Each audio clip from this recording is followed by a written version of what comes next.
राधा और मीरा दोनों के प्रेम में क्या अंतर है। एक प्रेम दीवानी, एक श्याम दीवानी।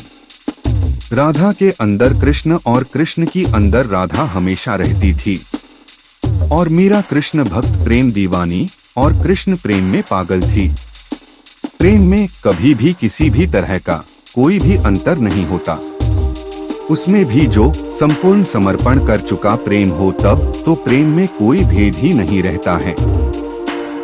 फिर भी यदि राधा और मीरा के प्रेम की ही तुलना करनी है तो देखा जाए तो राधा क्योंकि श्री कृष्ण की समकालीन थी, तो वह श्री कृष्ण को स्वयं मिलती थी। प्रेम में अपने प्रियतम को मिलने का रिवाज जो है, राधा श्री कृष्ण के प्रेम का प्याला पीती थी। राधा तो श्याम की रानी कहलाई गई, इसलिए वह श्याम के हृदय में रहना चाहती थी।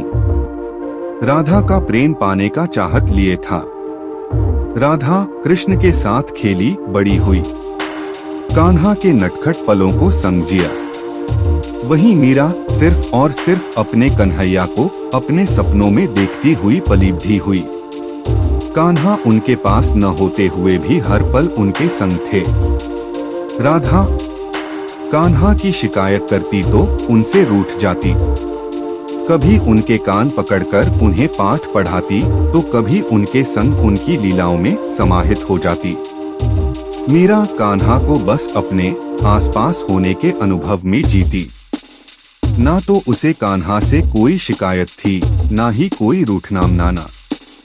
वो बस कान्हा की मूरत को अपनी आंखों में देखते हुए ही संतुष्ट थी।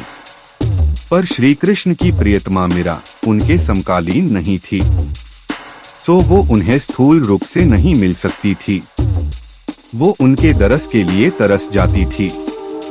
लेकिन मीरा को अपने प्रेम को पाने के लिए विष का प्याला पीना पड़ा। मीरा जो कि जन्म से ही राजघराने की होने बावजूद अपने को श्याम की दासी स्वीकार किया था, तथा वह अपने को श्याम के चारणों में विलीन होना पसंद करती थी। मीरा अपने आप को प्रभु चरणों में खो देना चाहती थी। एक पाते हुए तो दूसरी ने खोते हुए प्यार किया, लेकिन किया अपनेपन, प्यार, समर्पण, त्याग की सारी सीमाओं से परे जाकर शुद्ध प्रेम किया। भागवत प्रेम का आदर्श नमूना दोनों ने भी सबके सामने रखा। शुद्ध प्रेम चाहे जैसे भी व्यक्त हो, आदर्श तो बनता ही है। एक प्रेम दीवानी, एक श्याम दीवानी। जय श्री कृष्ण। आपका बहुमूल्य समय देने के लिए धन्यवाद। कृपया वीडियो को लाइक और चैनल को सब्सक्राइब करें। धन्यवाद।